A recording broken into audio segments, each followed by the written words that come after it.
The Tale of Benjamin Bunny by Beatrix Potter. One morning, a little rabbit sat on a bank. He pricked his ears and listened to the trit-trot of a pony.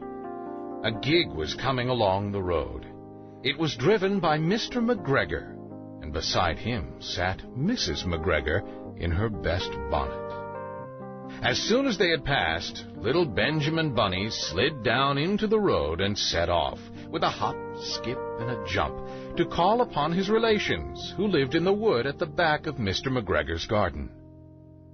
That wood was full of rabbit holes, and in the neatest, sandiest hole of all lived Benjamin's aunt and his cousins, Flopsy, Mopsy, Cottontail, and Peter. Old Mrs. Rabbit was a widow. She earned her living by knitting rabbit wool mittens and muffetees. I once bought a pair at a bazaar. She also sold herbs and rosemary tea and lavender. Little Benjamin did not very much want to see his aunt. He came round the back of the fir tree and nearly tumbled upon the top of his cousin Peter. Peter was sitting by himself. He looked poorly and was dressed in a red cotton pocket handkerchief.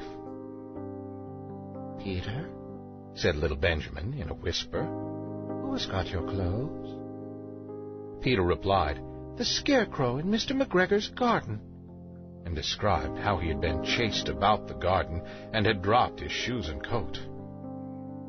Little Benjamin sat down beside his cousin and assured him that Mr. McGregor had gone out in a gig, and Mrs. McGregor also, and certainly for the day, because she was wearing her best bonnet. Peter said he hoped that it would rain.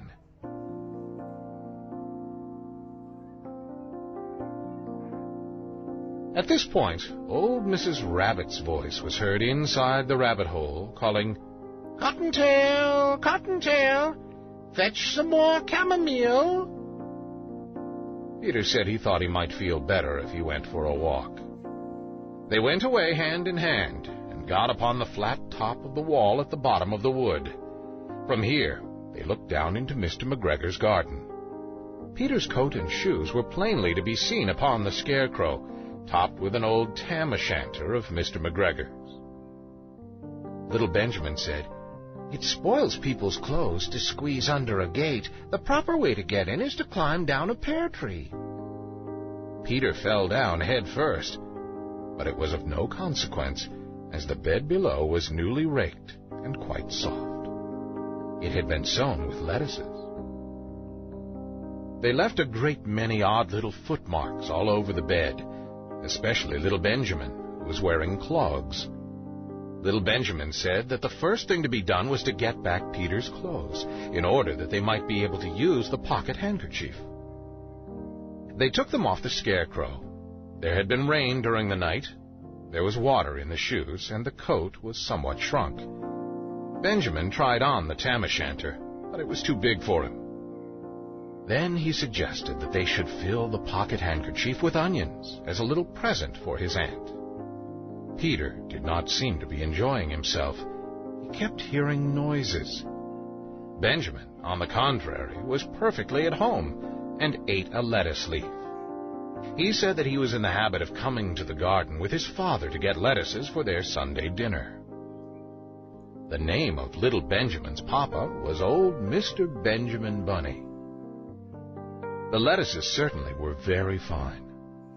Peter did not eat anything. He said he should like to go home. Presently, he dropped half the onions. Little Benjamin said that it was not possible to get back up the pear tree with a load of vegetables. He led the way boldly towards the other end of the garden. They went along a little walk on planks under a sunny red brick wall.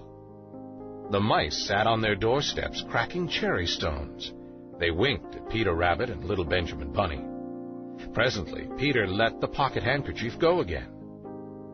They got amongst flower pots and frames and tubs. Peter heard noises worse than ever. His eyes were as big as lollipops.